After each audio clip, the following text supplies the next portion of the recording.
Okay, when we define energy, it's kind of a circular definition. Um, Energy, if you have it, you can do work on something. We call that something a system, an object that can take energy or give energy. Okay, so when you do work on something, you either increase the energy of that something or you take energy out of that something. Okay, this will make more sense as we go on. Okay, I'm sure you talked about in chemistry conservation of matter, the law of conservation of matter, and probably the conservation law of energy as well.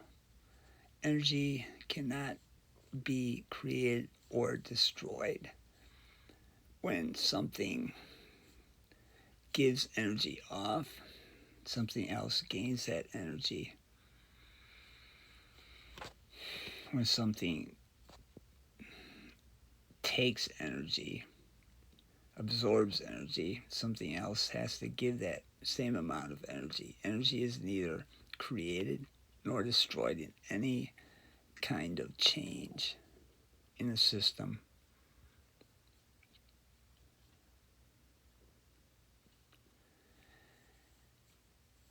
But it can be converted to different forms of energy.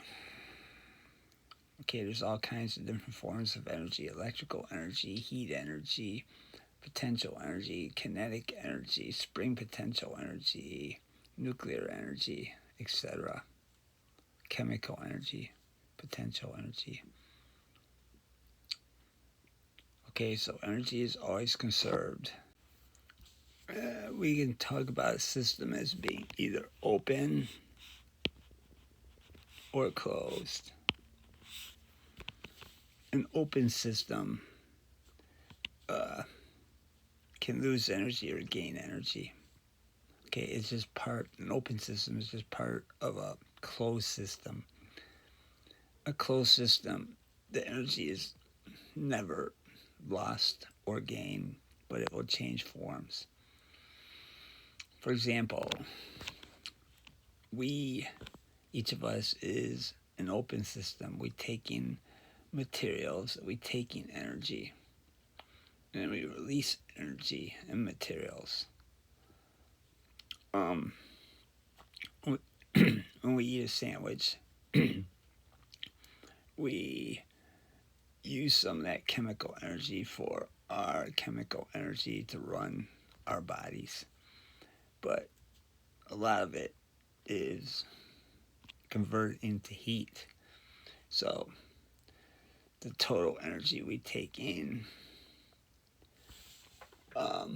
is not converted or conserved as the energy we use in our body. We get rid of a large proportion of that energy as heat. So energy in our body, an open system, is not conserved. But when you think of our body and the surroundings, that's a closed system. The surroundings being the universe. When you think of that, the energy we put into our body is equal to the energy that was originally in the sandwich.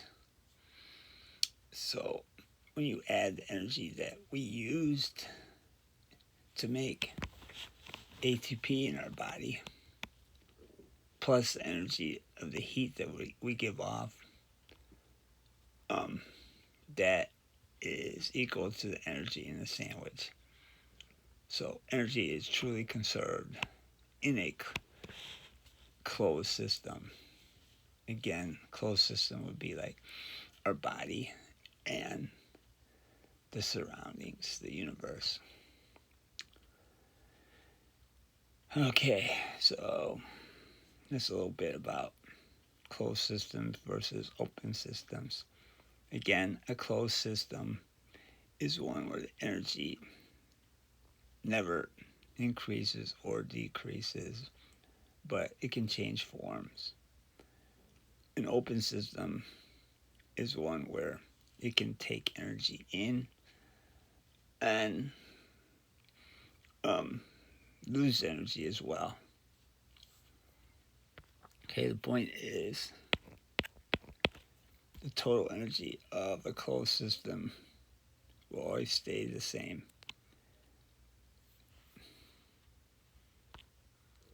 But the energy can change forms.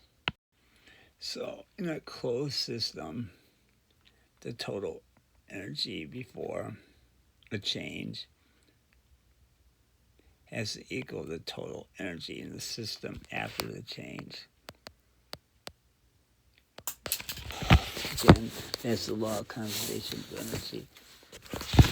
In an open system, that's what we'll be talking about in these problems. The total energy that we start with in the system plus work, either done onto the system or by the system, will equal the total energy after the change. So the sum of EO, total energy before in an open system, does not equal the total energy after. Total energy after could be bigger if you add in work, if you do positive work on it, or the total energy could be smaller than the original total energy if work is done by the system. Okay, so there's two kinds of work. Positive work.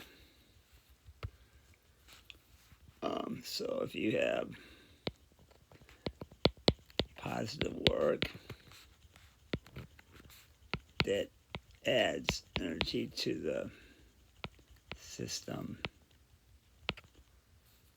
and if you do negative work on the system,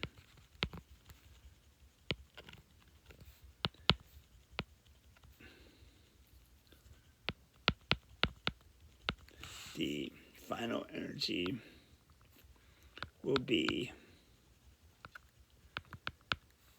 less than the total original energy. If you do positive work on the system, the final energy will be greater than the initial total energy. Okay, so there's two kinds of work. Negative work is usually due to friction or drag.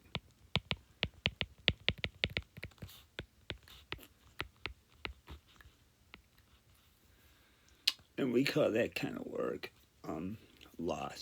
Positive physics calls it loss, energy loss. Okay, so right here, these guys are pushing this jet into position. These guys are the system being the jet. Okay. So the energy of the jet right here, the initial energy is 0 in the sense of kinetic energy, the energy of motion. There is no movement until these guys do work, positive work. And so they give, the final energy is going to be greater, the final energy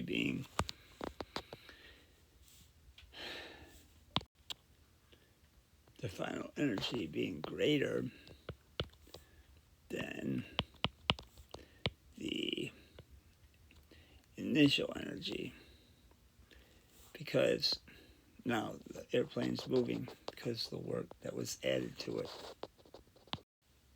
Okay, work can be defined as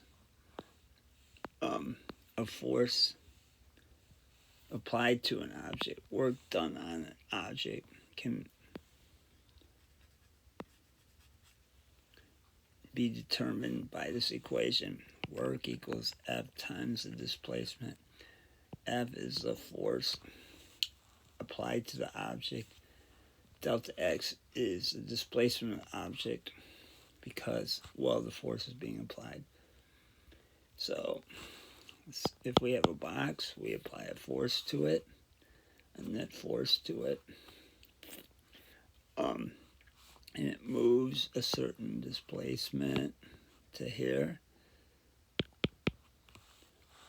The work can be calculated by multiplying the applied force times the displacement.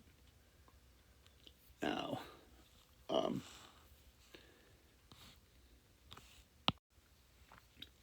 in this case right here, I'm applying a negative force because a vector pointing to the left, and I'm getting negative displacement.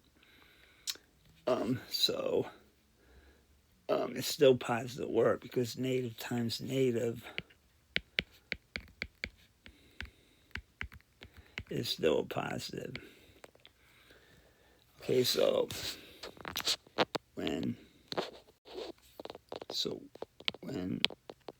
the force and the delta X are in the same direction,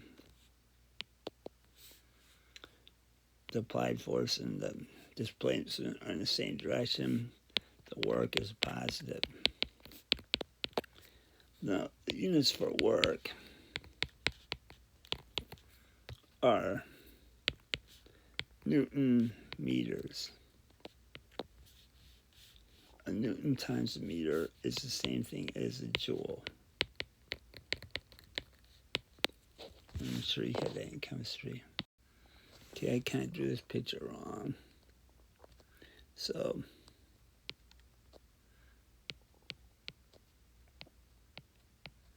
this box is moving to the left. Okay? So from position 1 to position 2. But there is a force opposing that motion.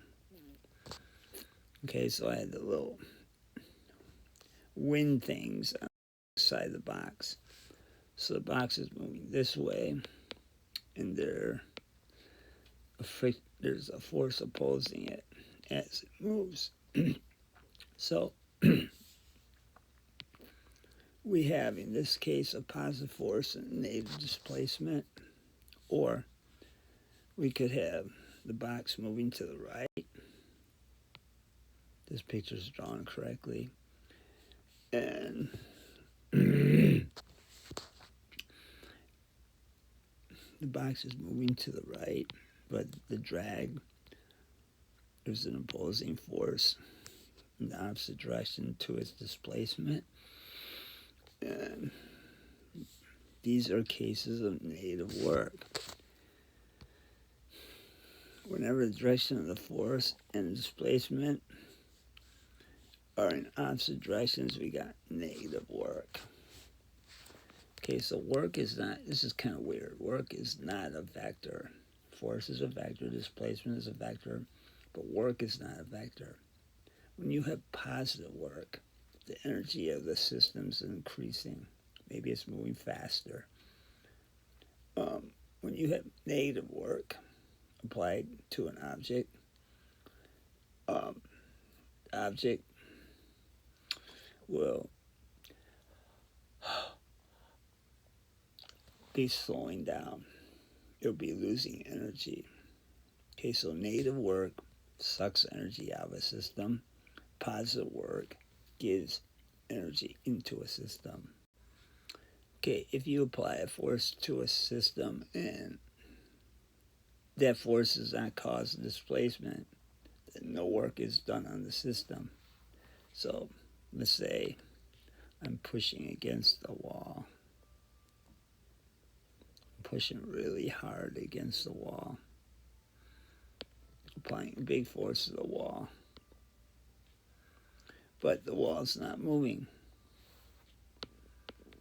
So even though I'm moving my muscles. I'm doing work on myself. I'm doing no work on the wall. The wall is not moving. So W equals force times displacement. If there's no displacement, there's no work. Okay, I'm just repeating that. If the force and the displacement are in the same direction, as you can see in this picture,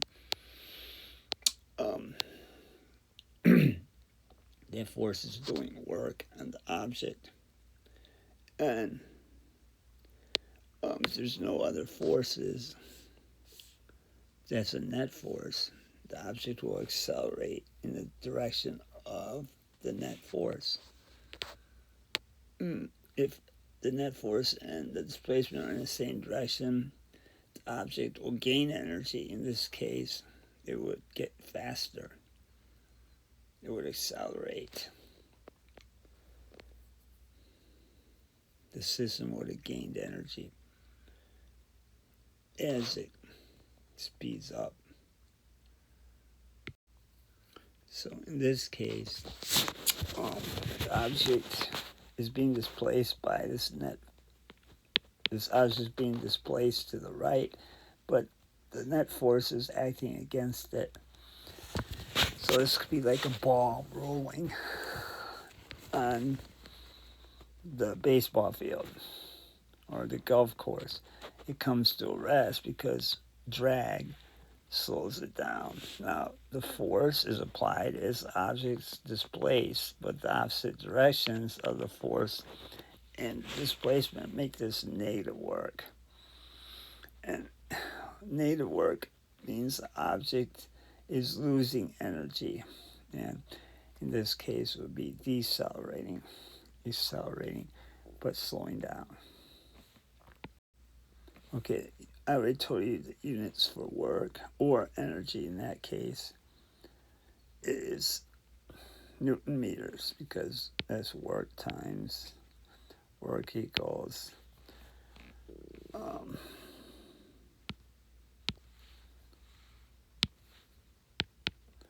force times displacement. So newtons is the unit for force, meters is a unit for displacement, and so we get Newton meters. Now Newton is MA, F equals MA. So a Newton is a kilogram meters per second squared, M times A units. But then if you multiply it by a meter, you just add another M.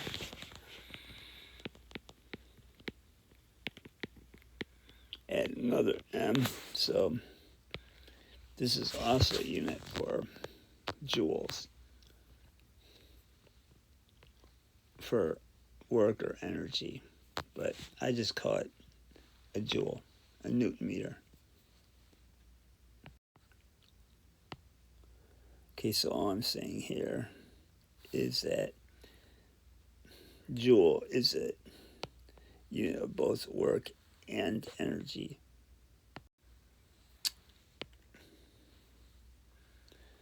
I'm going to expand the equation for work. And there's this term, cosine of theta, that you add to the equation in case you got slanted force.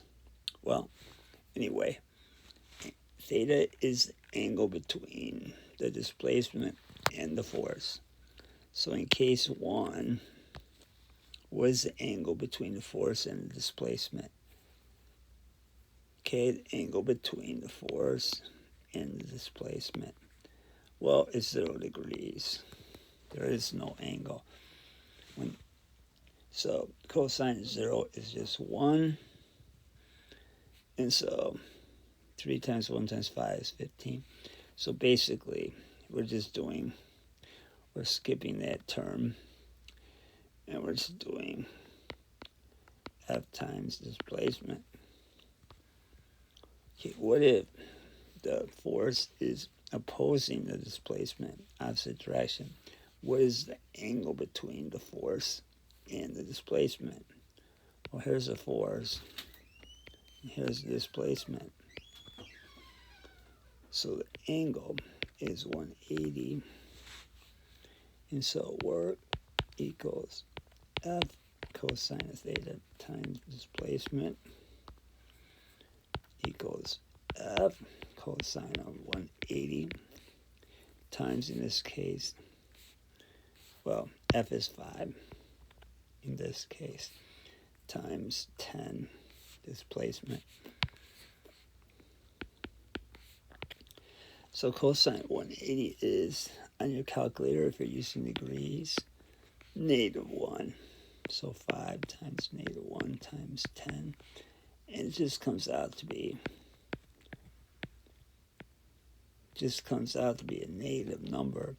So really, when the force and the displacement are in opposite directions, work equals negative FD.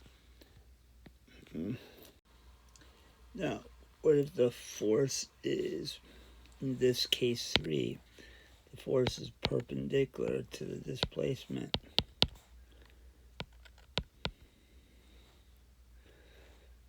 So in that case, we're finding work equals F cosine of theta times the displacement.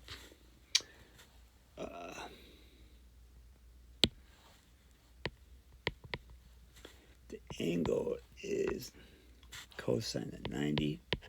And if you're on degrees on your calculator, cosine 90 is 0. So anything times 0 is 0. So again, that force is not causing any work on this object. For example, if I was carrying a suitcase, if I was holding a suitcase like this, okay?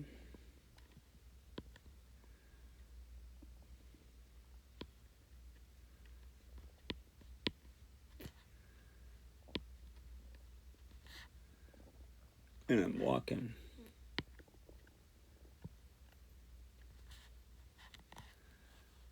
Okay? Or I'm running, whatever.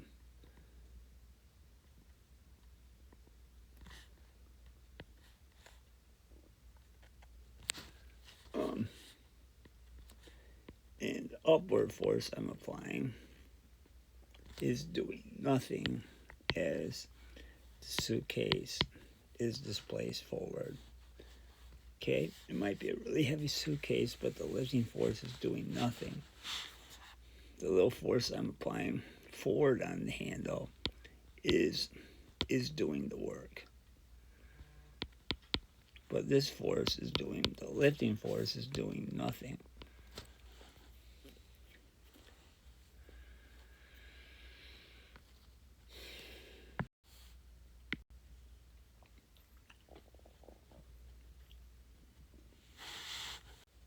Okay, so if I apply a force on an object,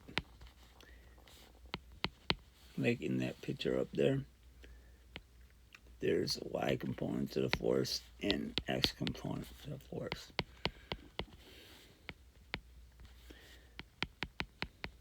We know the y component does nothing because it's perpendicular to the displacement of the object that I'm pulling. So Fy, cosine of theta for Fy to the displacement is 0. I mean, it's 90 degrees, cosine of 90, like I just showed you in case 3. The cosine of 90 is 0. So Fy has no effect, does no work. It's the x component of the slanted force that is doing the work. And if we do trig, we can see that that would just be Fx is equal to F cosine of theta, like we did before with VOX.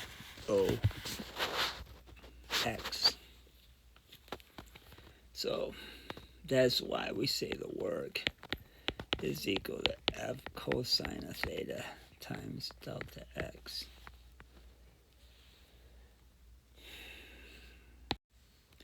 Okay, it's the same situation except the force is downward. So the angle would be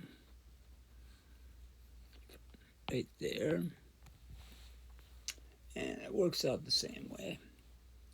The work would be equal to the x component times the displacement. But what's the work done by Fy? Okay, Fy, this piece right here, is perpendicular to the displacement. So cosine theta equals cosine 90 for that case, which would be 0. So Fy does 0 work. So let's just kick in the actual problem. What's the work done by the force? The 40 Newton force. So work equals F cosine of theta times delta X. 8 is delta X cosine, the angle between the force and the displacement is 37. And the force is 40.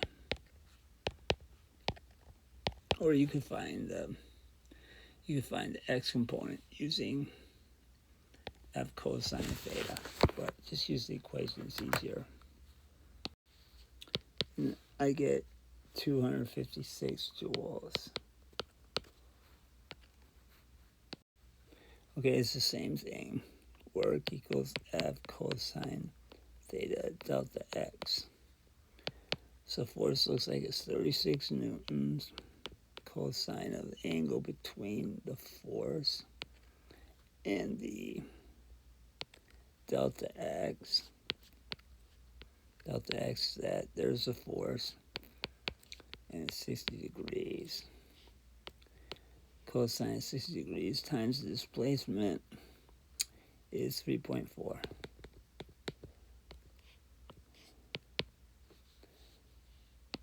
And now you get 61.2 joules. Okay, so there's the force.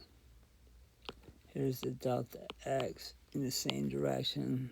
So I can just do W equals F delta X. If it's in the same direction, it's positive work. Or I can say the angle between the X, delta X, and the force is 0.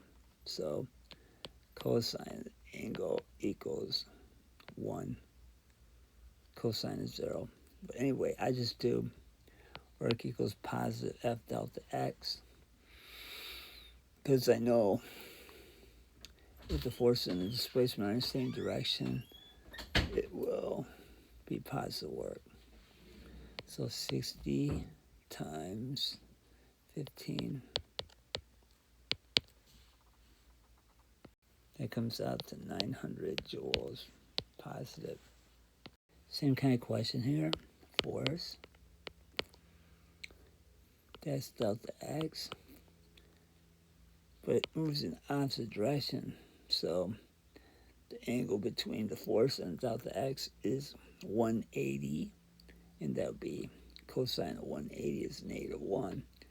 I don't think of that all out. I just say, oh, if the force and the displacement are in the opposite direction, I just know it's negative FD. Cosine of 180 is -1. So negative 50 times 10 equals negative 500 joules. Okay, force does 30,000 joules of work along positive displacement of 12 meters. Okay, I don't know if it's negative or positive work, but anyway, it doesn't really matter because you get the same answer. So work equals F delta X, 30,000 equals force times 12. So F equals 30 grand over 12, which is 2,500 joules or Newton meters. Okay, so we're moving this box with a 40 Newton net force, I guess. And 400 joules of work is done. We're lifting it up to here. A distance of, I don't know how high. Okay, that's delta X in the vertical position, delta Y if you want. Okay, so I really had to say net force because the weight was subtract from that. So they're being kind of inaccurate about that. So, so here's the work being done. So 400 equals 40 net force times delta X. So delta X would equal 10 meters.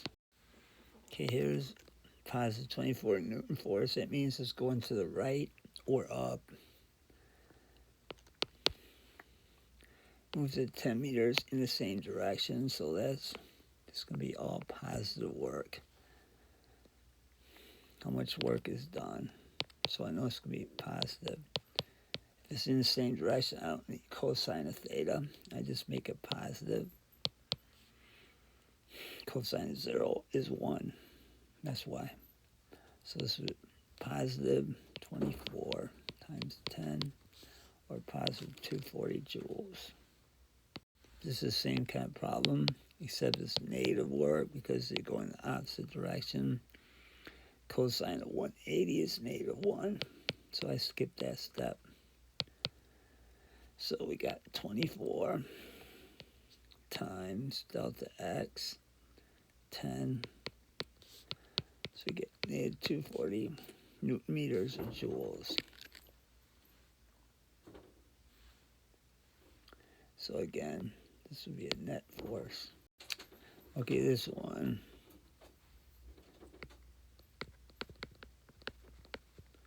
It doesn't move. Well, the force is applied.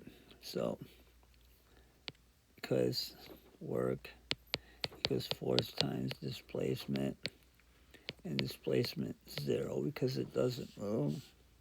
Anything times 0 is 0. So no work was done. These are very repetitive.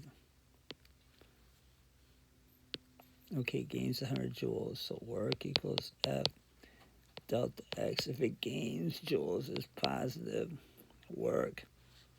So 100 joules is the work. F times 20. So F is 5 newtons. Okay, I'm going to skip these because they're repetitive. Okay, this one, the boy is pedaling with 100 Newton force. And he's riding his bike at a constant speed at 3 meters per second. How much work will be done during 100 seconds? Okay, so I only have one equation for work so far. Okay, so I have the force, 100, but I don't know the displacement, but I can figure that out. Because I got average speed, and I got time, and I think you remember speed is distance over time. So I can get, or velocity is displacement over time if you want. So the displacement is average v times t. So v is 3 times speed times the time 100. So he went 300 meters. So I'm going to put that up here for the delta x. And that's the work he did. 100 times 300 is 30,000 joules.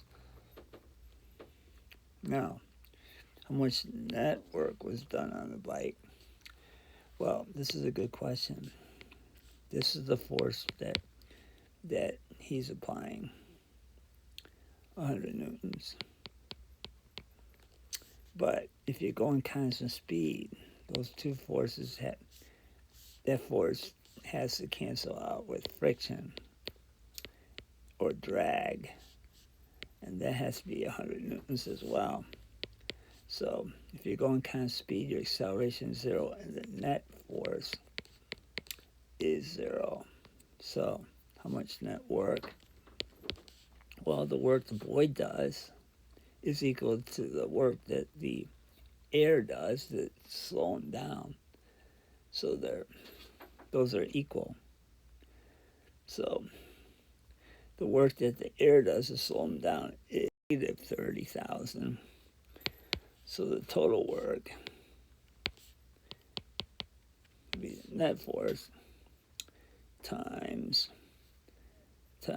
delta x. Well, the net force is 0. So no work is done. No net work is done on the system. The work the boy does is equal to the work the drag does, but in the opposite direction. They cancel each other out. That's why he's going constant speed. Here's a similar question. Here's a V. Here's F. Here's the time. I'm asking for what's the work done by the horse. Okay, so work equals F times delta x. We know that's positive work because the horse is pulling the same direction that the sleigh is being displaced. Okay, so 350 times. Okay, remember, V equals V over T, delta X over T. So delta X equals V times T, which would be 1.2 times 100. So that'd be 120 meters. So let's pop it in here. Then 350 times 120 is 42,000 joules. Okay, in this one, the trick is held. So the book's being held.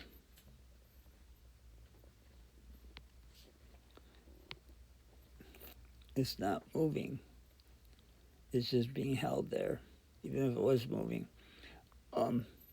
So the guy's applying upward force on the book, but the delta x is 0, so the work,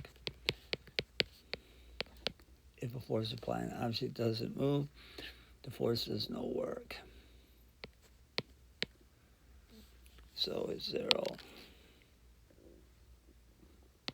So here's a longer problem with many steps. Finding the work done by F. Okay, that's the pulling force. So there's a slanted force, so I have to do work equals F cosine of theta times delta x. The force is 20.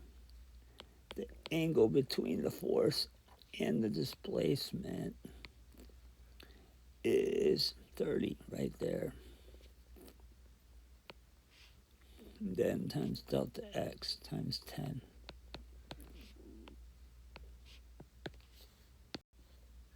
I get 173 joules. Find the work done by the friction. Okay, well, the friction is 6 newtons. Now, I know frictional work is always negative because the angle between the force of friction and the delta x is 180. Cosine of 180 is -1, but I don't think that all out. I just think work through the friction is always negative. So times F times cosine of x. Okay, so this is -6 times 10. So we're looking at -60 joules. Find the work done by the weight of the box. Well, the weight of the box is perpendicular to the displacement. So cosine of 90, the angle between the force of weight and the displacement is 0. So work equals 0 because cosine of, hey, I'll just show you. Okay, so it'd be the weight, which I don't even know what the weight is. This would be the weight times cosine of 90 times 10. And cosine 90 is 0, so that equals 0 joules. Okay, same with the normal force. Because normal force is perpendicular to the displacement. And so the same equation applies. Find the net work done on the box.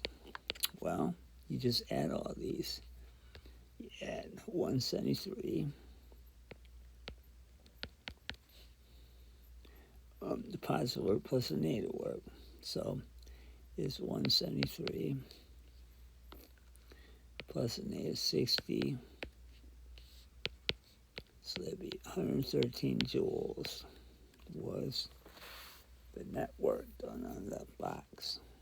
I should write it like this: net work, sigma work. Okay, having talked about work, now we're going to talk about energies, different kinds of energy. And we're going to start with GPE, gravitational potential energy. So gravitational potential energy is the energy something has because it's off the ground. There's some height off the ground. So you're going to find out that the equation for that is mgh, where mg is the weight of the object that's off the ground. So the weight times height basically is what GPE is. How does that relate to work? Well, if you do work to lift something, so the force is the net force you apply. Well, actually, it's the force you apply, external force, times the distance you lift it. So if you lift it from here to there, the height you lift it is the displacement. So this comes out. Now if you lift it at a constant speed, the force you have to exert is equal to... Okay, so I just wrote all this by accident without pushing the button. So here we go. So if you have to lift the weight off the ground, you have to exert a force at least equal to the weight, or a little bit more. And then to get it moving at constant speed, it would have to be equal to the weight of the barbells. Okay, so the work you're doing is equal to force times displacement, like we've said before. And this is positive work because the force is in the same direction. The force I'm applying is in the same direction as the delta x. So the force I'm applying is equal to the weight, which is equal to mg, and delta x is equal to the height. So work is equal to the potential energy it gains. So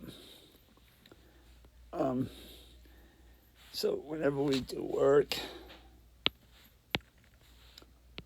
whenever work is done,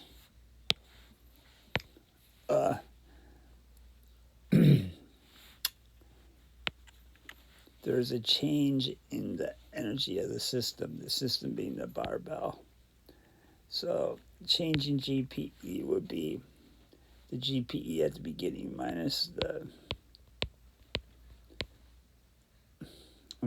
final minus the original.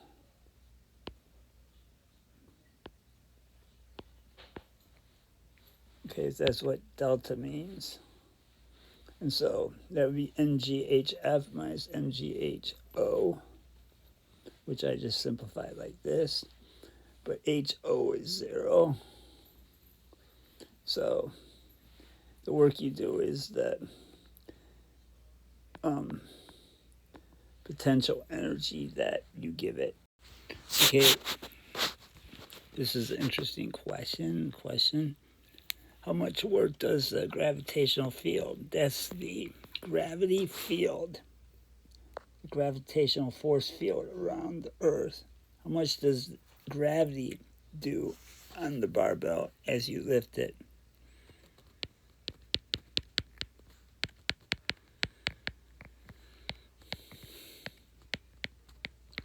Okay, so here's the barbell. Here's the weight, the force of gravity, and the thing is being lifted some height off the ground, delta x.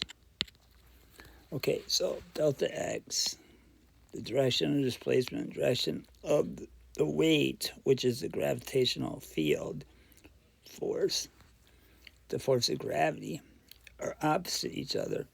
So work is going to be negative, or F cosine of theta delta x, but this is cosine of 180, which is just -1. So this be the weight of the barbell times -1 times the height. So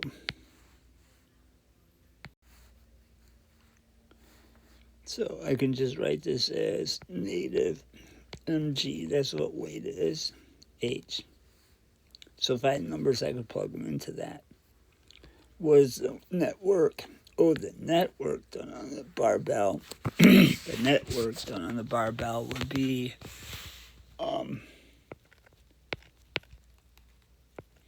the net force, okay, equals the net force times delta x.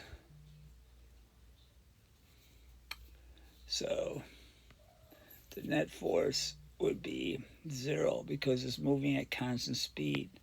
The force that I'm lifting it with is equal to the weight. And so the net force, those cancel each other out.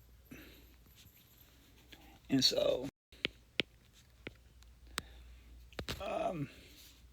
your answer would be 0 because the net force is 0. So the net work would be 0. Okay, so we just did this basically. How much work does outside force, your lifting force, do on a barbell? Well, the force is in the same direction as the displacement. So it moves from there to there. That's the direction of displacement. So that's just work equals positive FD, that's all. So the force has to equal in magnitude the weight, because it's moving at constant velocity. So that's the weight times delta x. I keep on writing d delta x, which is the height. The height is delta x. So that's my answer, positive mgh, because the force and the delta x are in the same direction. So I explained this already. The work this guy's doing to lift this barbell is equal to the energy that he gives it. Well, actually, it's the change in the energy, or EF minus the energy in the final state minus energy at the beginning before he did the work. So the original energy is 0 potential energy because the height is 0. It's on the ground. So there's no height to it at the beginning, but then the height was lifted from 0 height to whatever the delta x is. Okay, so I already explained this.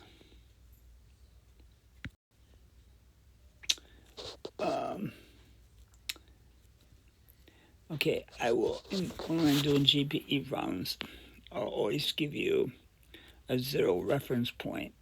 That's where GPE is 0. So I can refer to that.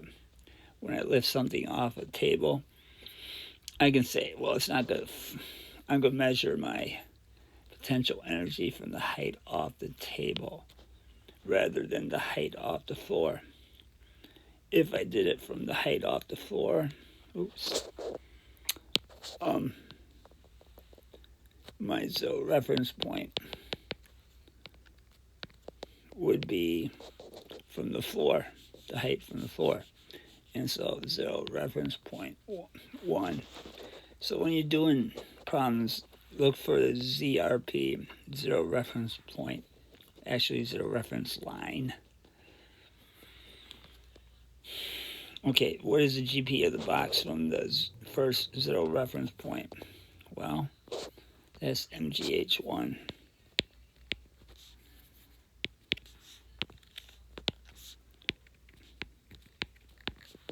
And from the second reference point would be MGH2, which would be smaller.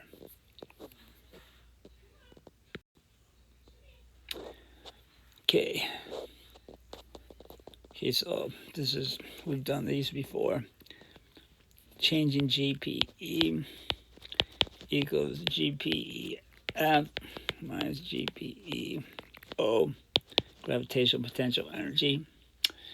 Final is MGHF minus MGHO. Okay, so the 0 reference point is of ground. So I can say, well, it was on the ground. Oh, wait. It wasn't on the ground in this problem, right? It moved from 5 meters above the ground to 8 meters above the ground. So this would be MGHF minus HO. And really, you just subtract those two. This is HF. This is HO. 8 minus 5. So we got 3 times 10. I use 10 instead. Times 3 is 90. And unit for energy is like the unit for work. Joules, capital J. Okay, here's a similar problem. Here's the mass. Here's H1, or original, and H final was a change in its GPE. MgHf minus HO equals 2.4 times 9.8 or 10 like I use, and 1 minus 2, so that comes out to negative.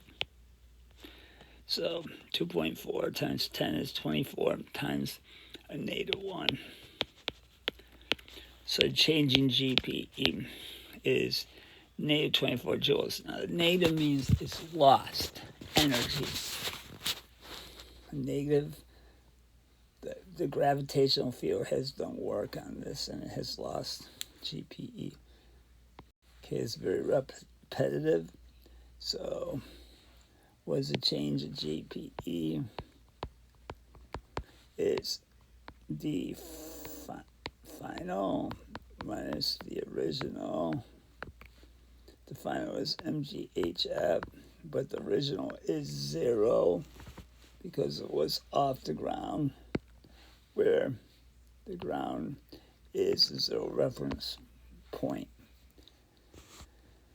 Okay, so that's simply 5 times 10 times 2. And that's positive. So that's 100 joules.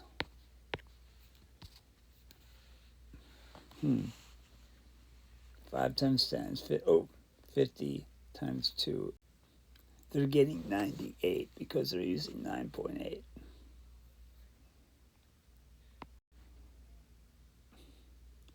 Okay, so GP is MgH. As they fall, they get closer to the ground. Their height gets smaller. Their height from the ground gets smaller as they approach the ground, so the GPE will decrease.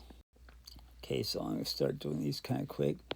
Change in GPE is mg, change in H. Mass is 8, G is 10. The change in H is HF minus HO. That's what the change in H is. So the final one is 1.5. Original is 2. So this would be 1.5 minus 2. So I'm going to get a negative. 1.5 minus 2 is negative 0.5. So 8 times 5, 8 to 40 joules. They're getting 39, negative 39 because they're using 9.8. Okay, once again, this is, what is it, change in GPE. So the mass is 10, the G is 10, 9.8. So the change in H, HF minus HO, goes from 1 to 10. So 10 minus 1. So that's HO, that's HF. So that's 9. So that'd be 900 newtons, meters, or joules. So I'm getting, which one's closest to 900? Again, they're using 9.8. That's why they're getting 882. Okay, so what's the change in height? So that's delta H. So you're not looking for a particular height. You're looking for the change in height. So the change in GP is positive 16 joules because it gained that energy. Okay, so change in GPE is mg, change in H. So change in H equals the change in GPE, or mg. Okay, so that'd be 16 divided by 2 times 10 So 16 divided by 20 is a little less than 1. So I'm going to think it's that one. And you could simplify this as 8 tenths, which is 0.8, without a calculator. Okay, here's another change in height question. Here's the mass. Lost 20 joules. So change in GPE, because it lost, is negative 20. So change in GPE equals, we're looking for a change in height, mg, change in height,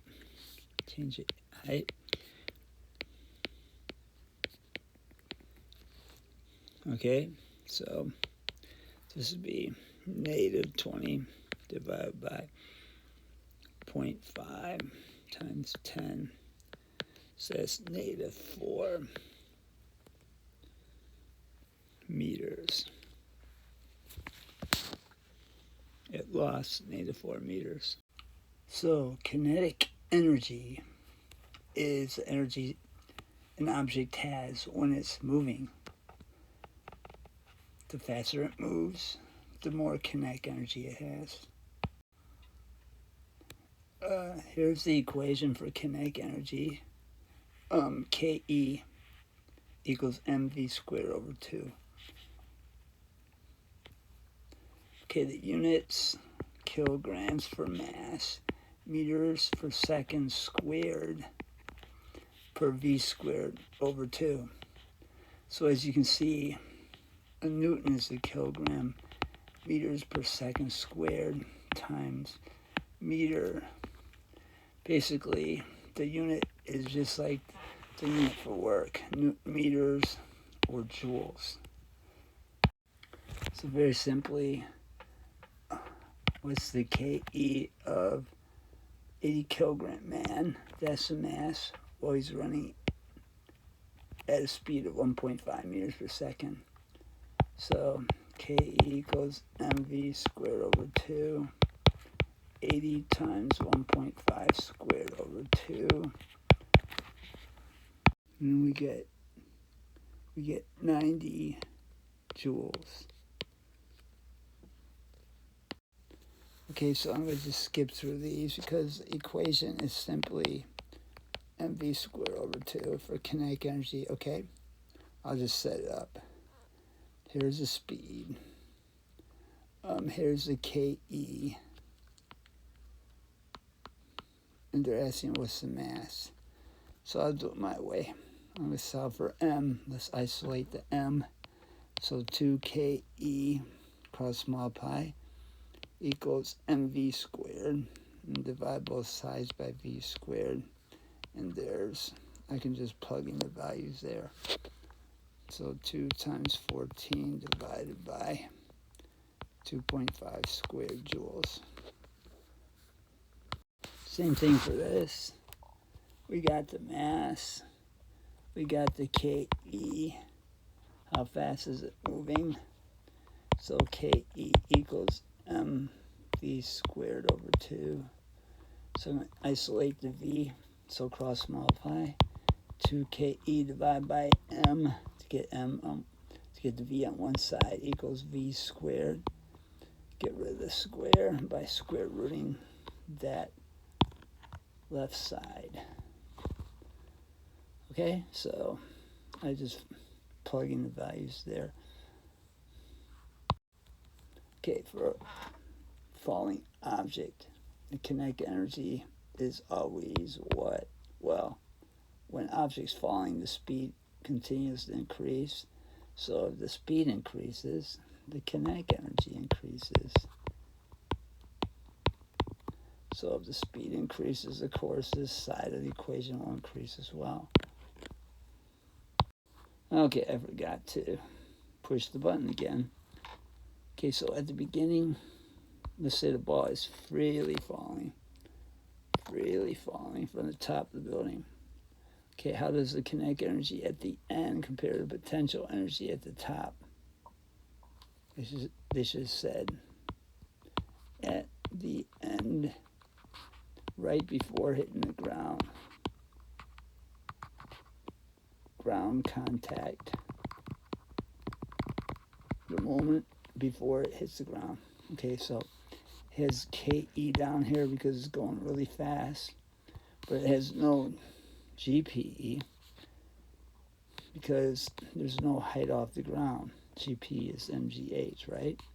At the beginning, it's dropped, so it has no KE, but it has, because it has a height, it has all PE, all GPE at the top. The bottom has all KE, and because it's going so fast, but it's not off the ground, so it has no GPE. So we can say that all the energy at the beginning has to equal the energy at the end for a closed system. We include the Earth in the system and the ball. So the gravity of the Earth is included. So anyway, so at the beginning, the only energy you have is GPE, and at the end, the only energy you have is kinetic energy. So A is the correct answer. Okay, I shouldn't even go over this. This is simple. You can just plug it into the equation. Okay, so 12 times 10 squared over 2, 6 times 100. It looks like 600 would be my answer. Okay, I'm skipping this one because it's the same thing. This is, just rearrange it. This is all simple. We already did these. Same thing. Same thing.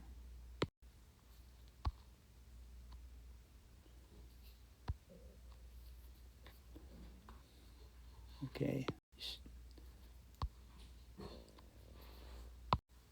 Now here is a what if question, very important. If the speed of a car is doubled, what happens to kinetic energy? Okay, so I'm going to figure out what equation to use. Okay, KE, the mass of the car is not changing, but the speed is doubling. So if you double the speed, you have to do the same thing that you do on the right side of the equal sign that you have to do on the left side. So don't just bring over 2 because the square, bring over 2 squared. So it's 4 times more, quadrupled. The KE, if you double your speed, your KE goes up by a factor of 4. Same for this, KE equals MV squared over 2. So if you put a 1, what am I doing? I'm halving the speed, so 1/2 goes here. So I have to do the same thing on the other side. 1/2 squared would be 1/4, right? 1/2 squared is 1 squared over 2 squared is 1/4 on top. So it goes to a quarter of what it was. The kinetic energy would be a quarter of what it was.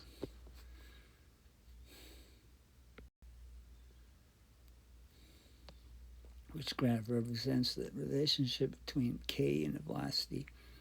Okay, well, KE equals mv squared over 2. So,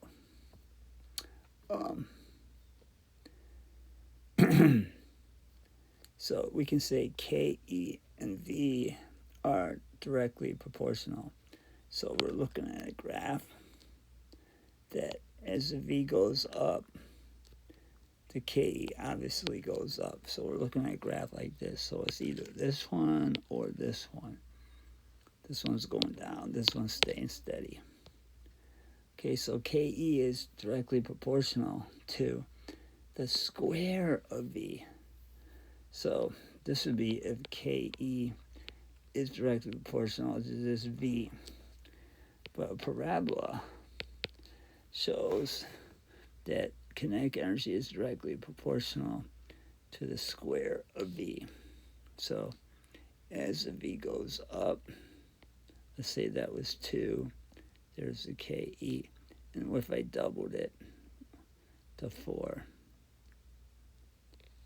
Looks like the KE went up by about 4 times. So it's that graph. This is a graph of KE directly proportional to the square of V. It would be linear if there was no exponent. So this is the right choice. Cross this one out. So we're supposed to pick two sets, two of these that have the same kinetic energy. So KE equals mv squared over 2.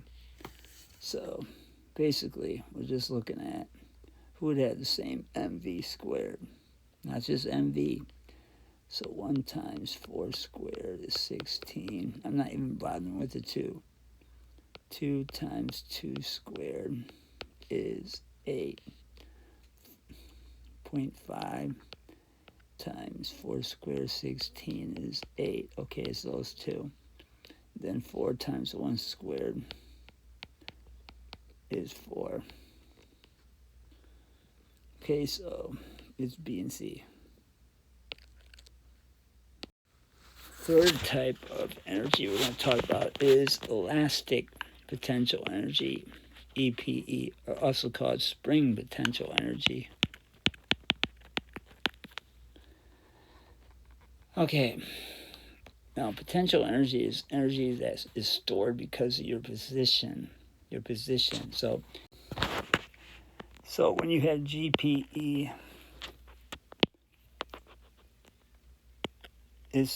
you're storing energy because of your position off the ground, some height off the ground.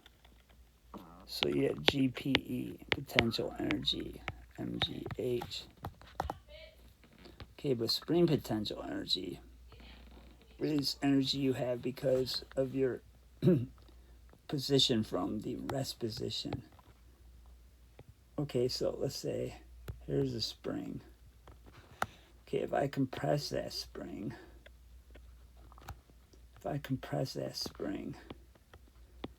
I squeeze it this distance right here. I'll call that delta X. Okay, so I push that spring inwards and I compressed it. Okay, well, the distance from the rest position, this is called the equilibrium position or the rest position, that distance, that displacement, it's called the stretch or the compression distance. And the bigger that stretch or compression distance is, the more spring potential energy will be stored in that spring. Well, if I really stretch it out instead, okay, again, this is the equilibrium position right here. This would be now my delta X, and that would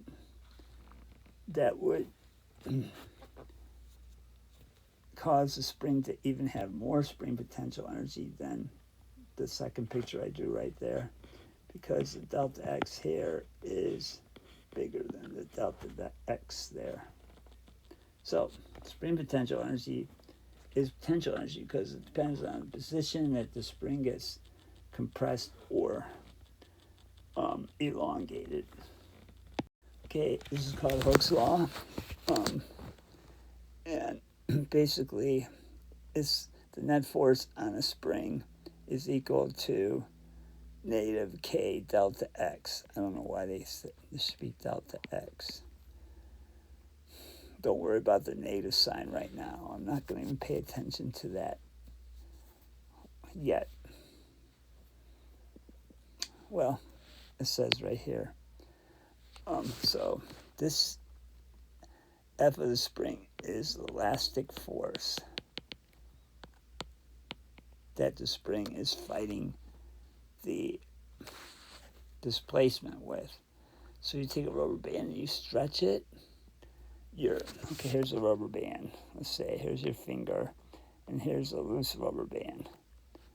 Now, if I take that rubber band and stretch it with my other hand, okay, here is this stretch distance, the displacement. But yes, I am pulling outwards, right? I am doing external force outward, but the rubber band is trying to go back to its rest position. So that's the elastic force that they're talking about right there. Okay? So here's my pulling force in the black arrow right there. And equal to that is the elastic force that the spring is resisting that change in its position with. Okay, so why is it negative? Because delta x and the elastic force are always in opposite directions.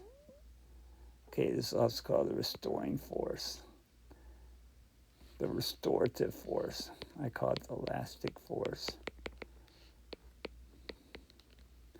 Okay, so again, you can see that the displacement in the red arrow, the elastic force are pointing in different directions always, and that's why there's a negative sign in that equation. Delta x, we already talked about, K is called the spring constant. Depends on what the spring is made of, what material, how thick it is, etc. So that is called the spring constant right there. That's what that K is right there.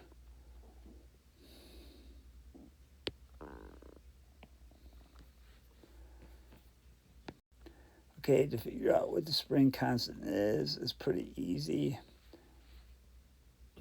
What you do is measure this is supposed to be displacement from the rest position. Or you can do, I guess you can do that. And this would be the equilibrium position, zero displacement. Okay, so what you do is take a rubber band, if you're doing the K of the rubber band, and you stretch it. You stretch it this far. And you see how you measure what force it is, what force you're pulling it with, and then you make a point on an F versus delta x graph. Okay, then you pull it this far and you measure the force and you make a point, and you keep on doing this for different places. Then you do a line of best fit through those points. Now the slope of that line, the rise over the run, it's kind of hard to do without a grid. The slope of that line would be the spring constant, right? Because look, I'm going to skip the negative right now. K delta x. So K equals force over delta x. So that's the change in y over the change in x. So, I mean, I could just find a point like right here. I don't know. I'll just do it right here. if you want to go down, I don't know where, let's say. And so here's the change in x, here's the change in y on the graph. This is not displacement. Yeah, it is. But it's a change in the x values, which is change in x. And so if these are numbers, let's say 1, 2, 3, 4, 5, 6, then this would be, let's say 1, 2, 3, 5, 6, 7. My K would be, my spring constant would be the rise, delta 6. I'm sorry, 6 newtons over x. Looks like 7. And the units would be force Newton over displacement meters.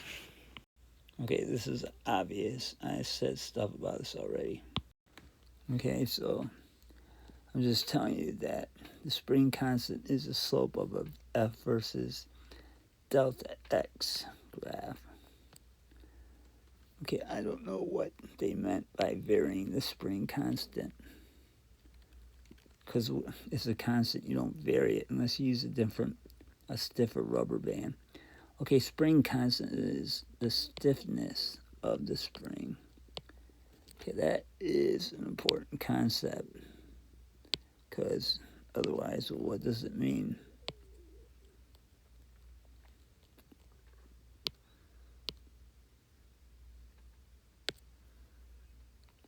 Okay, so next.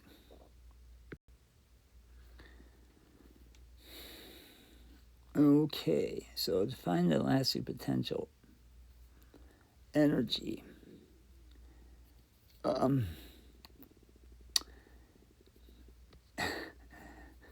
okay, so we can do F versus delta X graph. We can find the area under the curve, because why? Because work, if you push a spring in or stretch a spring out, you're doing work. And that's the change. The work is basically the force times the delta X. Okay? But the force isn't a constant force. When you have a rubber band connected to your finger, you're pulling a little bit, it's a little force, and then you pull it more, it's a bigger force. So the force keeps on increasing as I extend the rubber band to a certain limit. Okay, so again, I'm talking about the force I'm doing when I pull it. But that's equal to the force that the rubber band's pulling back with, the elastic force or restorative force. Okay, so look at this. So we have delta X, and we have the force keeps on going. So work I do is the average force, because it's not staying constant. It's not staying constant like that. It's increasing as I make the displacement further and further. Okay, so this is really average force, and so I'd have to take the maximum force, let's say 1, 2, 3, 4, 5, 6, 7, 8, 9. Let's say it's all the way here at 10.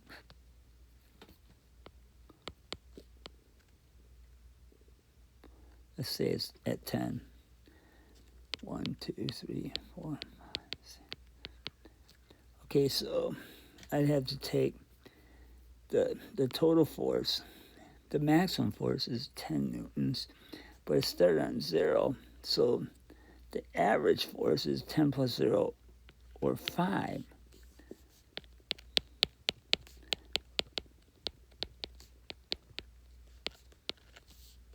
So that's how I got that. So it'd be 5 times delta X, which is 8,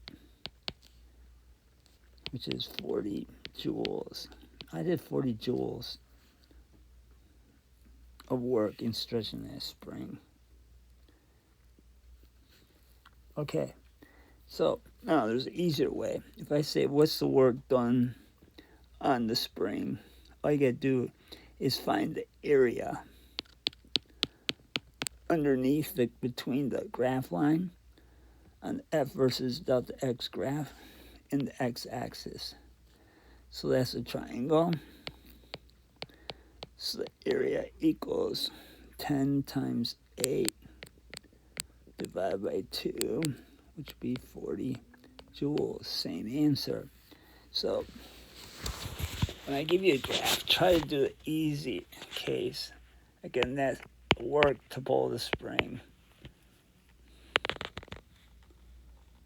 And that's what they're saying right here. But I'm telling you that I'm just using this equation right here. I mean, I could do that if I don't understand how to read the graph. Okay, now it's hiding right here.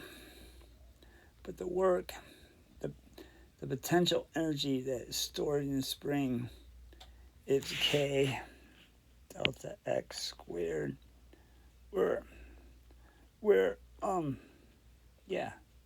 Divided by 2, because the force is gradually increasing. So this right here is a new equation that we put on the equation sheet, but I'll just, instead of me calling it work, I call it the elastic potential energy. But it is work. The work I do to it is the elastic potential energy that the spring gets from my work. So there's the equation that will be on your equation sheet, except really I should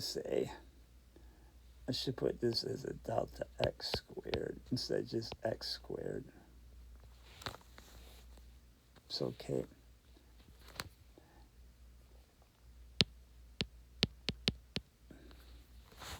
So let's write that meter.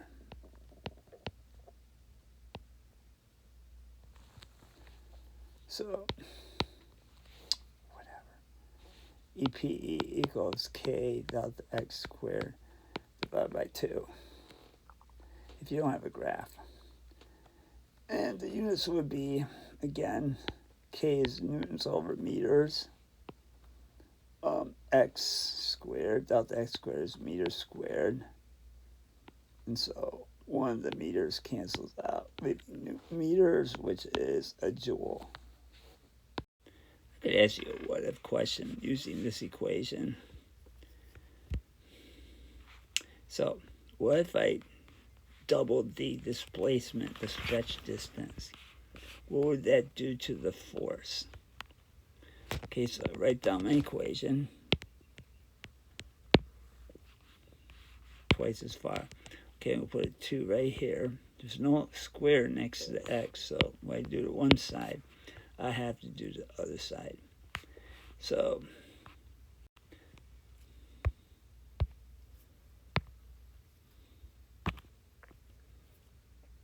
if I stretch the spring twice as far as I did before, that causes me to have to use twice the force. But how about the work I do? How much energy to change it, elastic potential energy, how much did I change energy by if I doubled the delta X? Again, I don't know why I'm not putting delta there. I should. But that'd be 2 squared. So that would quadruple the potential energy I gave the spring, or the work I did to stretch it out twice as far. Okay, that's an important concept. So we got 2 equations. F equals K delta X, and EPE equals the elastic potential energy X squared over 2. No, again, don't let this 2 in the denominator affect your answer. Some people carry it over to the other side, but you don't do that because it was already there in the equation in black. Just looking at these 2 graphs, if they had the same x and y axes, the scale on the same axes, you could tell me that this graph on the right, the steeper graph, has a larger k than the graph on the left, the spring on the left. Also, you can tell that for a given stretch distance, if both are stretched the same distance, the area under that steeper line is bigger than the area under the less steep line. And so we have more potential, elastic potential energy in the graph on the right. Okay? So those concepts are important, and my equations are easy, but the concepts you gotta know as well. Okay, so K is 120 newtons per meter, stretches, okay, that's delta X. Where's the potential energy of spring? So very simple. So 120 times delta X 0.05, don't forget the square, divided by 2. And then you can calculate it out in joules. Again.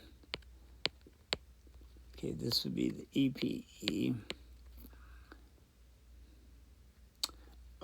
Here's delta X. What is the K? Okay, K delta X squared.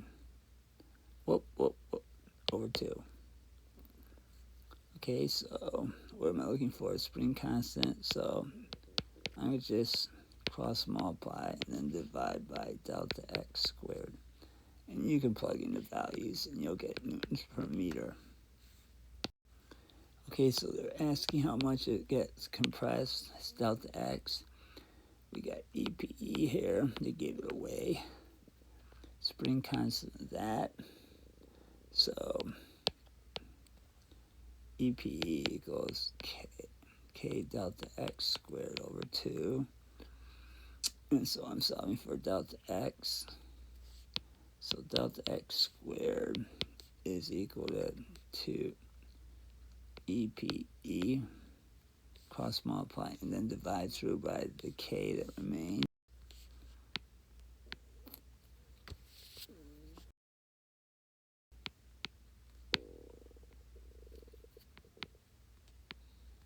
Okay, so you just multiply through.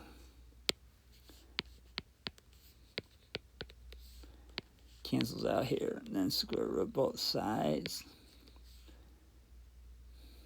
And so delta X equals the square root of EPE divided by K. You can solve that. The unit would be meters.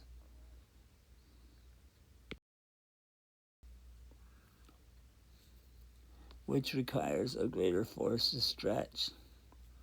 Okay, well, it's pretty obvious because the one with the greater K, the stiffer spring. Now, how do you know which one's stiffer? The bigger K spring. How do you know which one's the bigger big? Which one's the bigger spring constant? The steeper slope on F versus delta X graph. So that would be the large spring, which looks like dark blue. Okay. They give you K. They're asking the force. They give you delta X. So basically, you just do F equals K delta X. I'm skipping the negative because it's really not going to change your answer. Same thing, skipping. You can do it and check your answer using the barcode, QR code, sorry.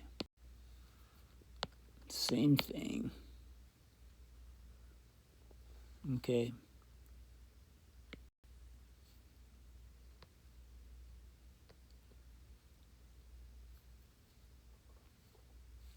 This one is simply, they're talking about not the last potential energy, so you'd be using EPE equals K delta X squared over 2. Here's the K, spring constant. There's the delta X. So very straightforward.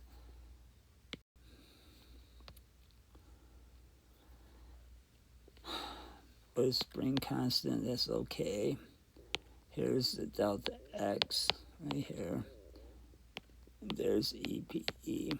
So again, EPE equals K delta X squared over 2. Basically, that's it. Repeat. You can check the answer after you do it.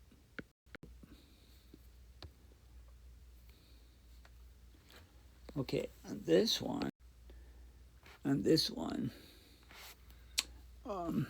we got mass. Okay, we have a spring like this. Then we hang a mass on it. Of course, it stretches the spring. That's the mass I added. Okay, this is the equilibrium. Okay, it reaches equilibrium again. That means comes to rest. Spring is a distance of 2.5 centimeters.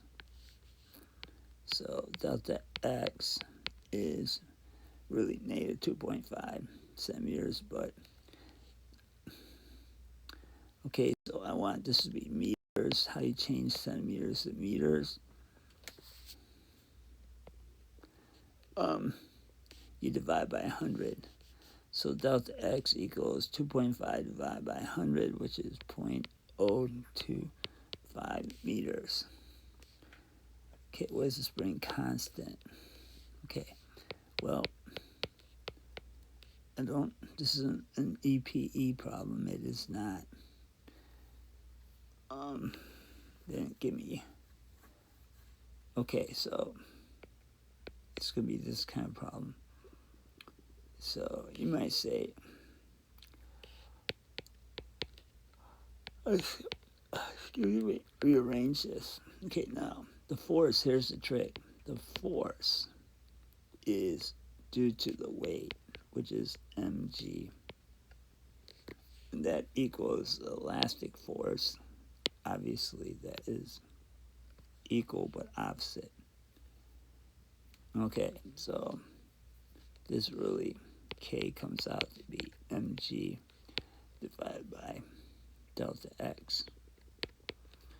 So K is equal to the mass in kilograms, 3 times 10 times divided by 0.025.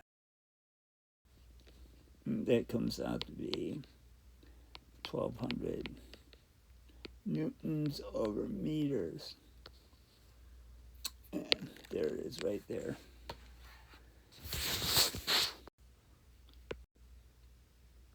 Okay, so here we have two springs. Spring A is half the spring constant of spring B. Which spring is easier to stretch? Well, the one with the lower spring constant is easier to stretch. So, spring A. If you stretch both springs, making them 20 cent, okay, they both have the same delta X. Compare the work you did on spring B to done on A. Okay, the work you do is EP. You give it K delta X squared over 2. Well, it's the same delta X. That's not changing. So spring B has twice the K, right? So what if, this is a what if question. I'm going to put 2 next to the K there. And so when I do one side of the equation, I had to do the other. And so really, B has the K of B is twice as much as the KE of A. Okay, for spring A, you now stretch a distance 60 centimeters from its repetition. Okay, so I'm just on spring A. So what do you do? How much more spring potential energy does it have? So K, oops. I don't know what I'm talking about, KE. I should be talking, sorry about this. I should be talking about EPE.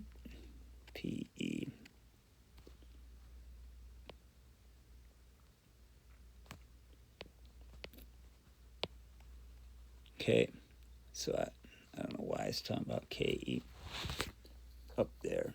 So EPE equals K delta X squared over 2.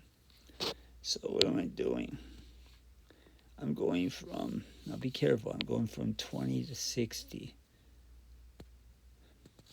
Okay, so what have I done to the delta X?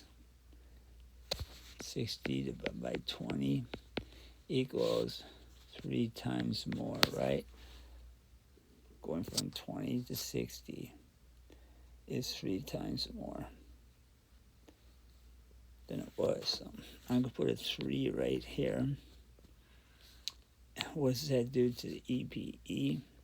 Not just triple it, but triple squared, because there's a square on the thing you're changing. Okay, so it's 9 times more than it was before. What if questions these are. Okay, we're going to talk about power now. Power is the rate that work is lost or done on an object. The rate, the time rate. So power is basically the work that you do over the time that it took. Okay, there's the equation for it. Now the units for that are joules per work over seconds for time. And that's the same thing as a capital W, which is a watt. A unit of power, watt.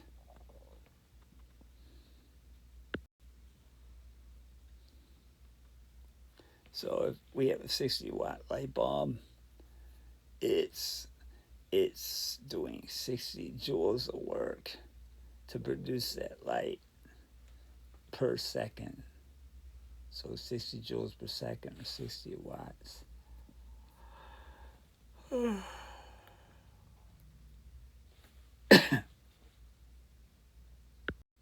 Here's another equation for power. Power equals the applied force times the speed given to the object. Okay, I usually only do this for if the speed's staying constant. So they derive this for you. Work is force times distance, right? They say parallel because there's no angle, or else we'd have cosine of theta. Okay, which we're not going to do for these. So power equals, let's just kind of split it right there. The next line shows this. So that's actually the velocity. So power equals force times velocity, where force is the applied force doing the work. So that'll be an equation along with P equals work over T as the other equation on your equation sheet. Okay. So, yeah, work could be anything. Work could be a change in any kind of energy. It could be a change in kinetic energy, It could be a change in GPE. It could be a change in EPE, elastic potential energy. And basically, you could have a change in all these. And that's the work that you would put on top of this equation. Okay, so it could get complicated with all those kinds of energy changing. But again, delta means final minus original. Okay, so here's the problem for power. They gave me a prefix here, which I guess I can keep. Okay, that's work, and this is the time. Time has to be in seconds when you're doing power equations. It can't be, in minutes or hours. Find the power supplied by the engine. Okay, so I put the 23 kilojoules on top for the work, and the time is 1800 seconds. And so I get 0.013 kilojoules per second, which is the same thing as kilowatts. Now, if you want to just answer in watts, you could say, okay, 23, the power is 23,000, because that's what kilo stands for, joules over 1800 seconds. So that'd be 13 watts.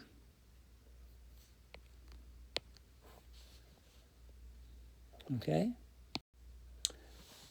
Okay, in this problem, we still have kilowatts. And then we have minutes, but you can't use minutes, so you got to change it to seconds by multiplying by 60. So how much work is done? So this is power right here, kilowatts. Power is work over time. So how much work is done? So don't get confused. Capital W by itself means work. Capital W after a number is watts. So don't get mixed up about that, please. So work equals power times time. Cost multiplied. Sorry. So that's 15.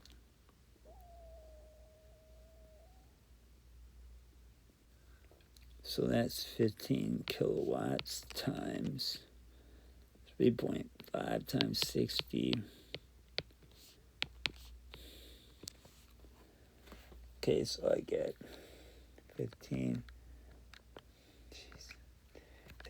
times 3.5 times 60. I get 3150 kilojoules. Now, if you wanted to change the power to 15,000 watts, and you plugged it in instead of 15, that'd be 3150,000 joules. Either answer is correct. Okay, so how long must... okay, so I'm looking for how long a time. Here's the power. 400 watts tells me it's power. And there's the work. So P equals work over time, cross multiply. PT equals work. I'm looking for T, so divide through it by P. So that would be 300 kilojoules divided by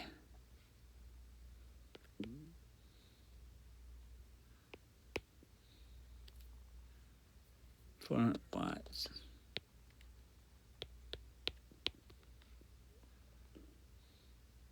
Okay, you can't do kilojoules with this one because kilojoule is, so let's just change that. This is 300,000 joules over 400 seconds.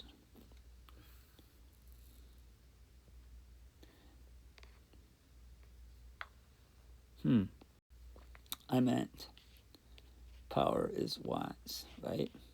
So this would be joules per second.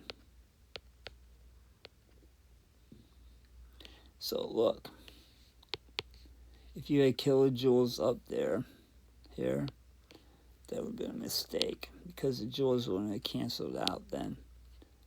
I'm sorry, yeah.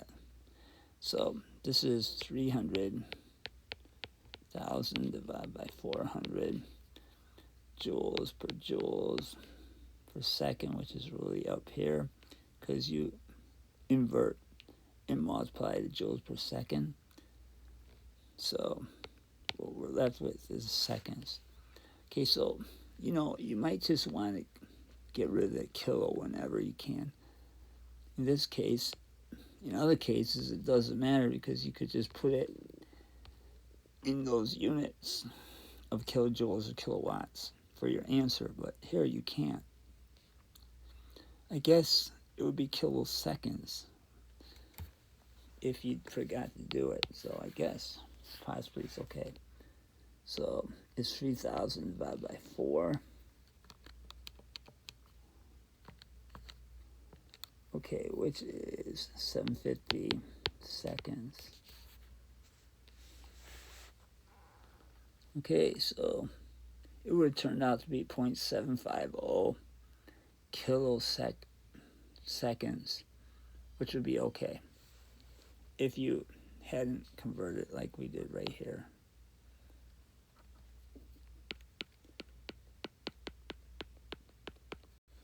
Okay, right here, you just kick in the other equation because we got speed, we got a force, average. Okay, I'm assuming this is a constant velocity or else I can't use this equation.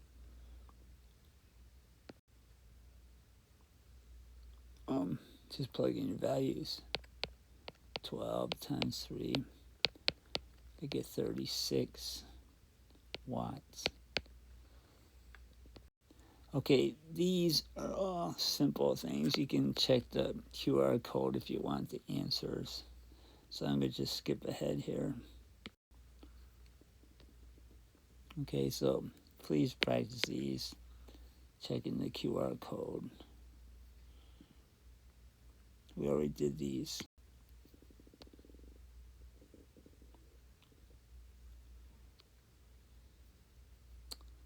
Okay, there's just further examples.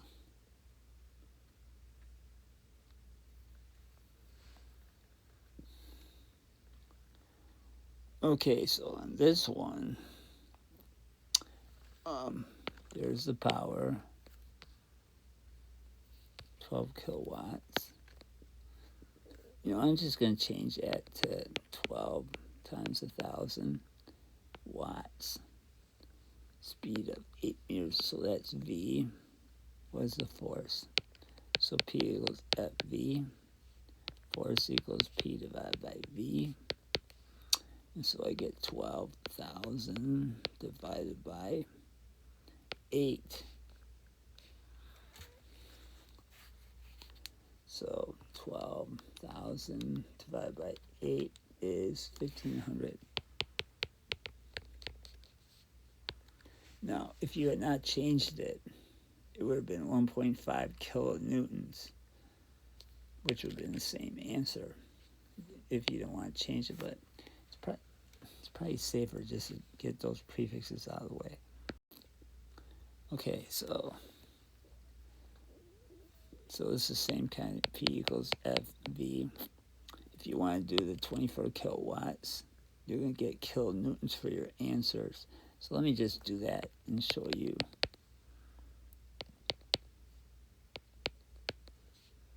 So F equals 24 divided by 8,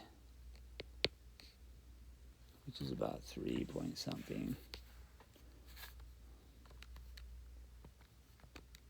Oh, sorry, it's just plain 3.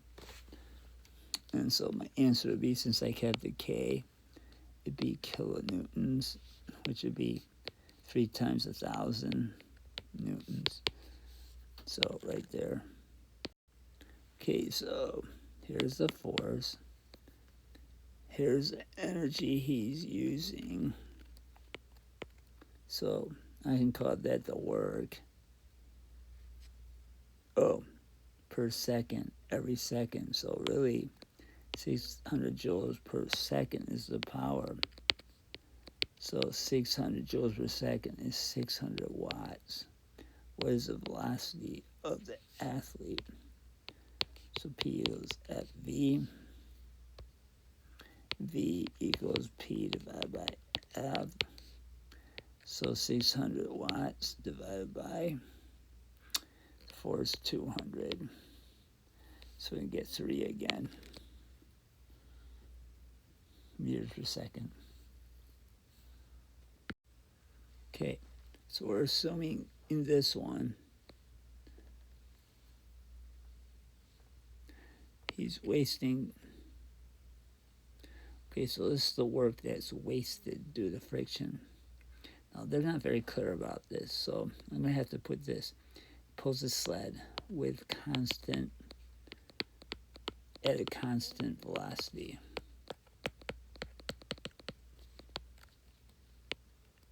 At a constant velocity. So with that, here's the sled he's pulling. And the friction, if you go on constant velocity, the friction equals the force that he's exerting to pull it. So the work he's doing is equal to the work being wasted by friction because it's going constant speed. The sled's going constant speed. So we can say that this 200 joules, that's the power wasted.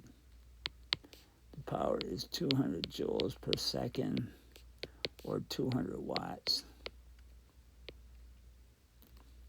because it's negative 200, but because it has to equal the power output that he has, because he's going constant speed, is 200 watts, positive. What's the velocity? Okay, so P equals FV. V equals P divided by F. So the 200 divided by the 100 is 2 meters per second. Okay, here's a good one. They gave me the distance, they give me the time. From that, I can figure out that V is distance over time. So that'd be 8 divided by 2 equals 4 meters per second. Then I can do the power, moving to black. Okay, the power he puts out, I guess there's no friction, equals force times velocity. There's 12 Newton force he's applying, times 4. So that comes out to 48 watts. And we're done with part 1.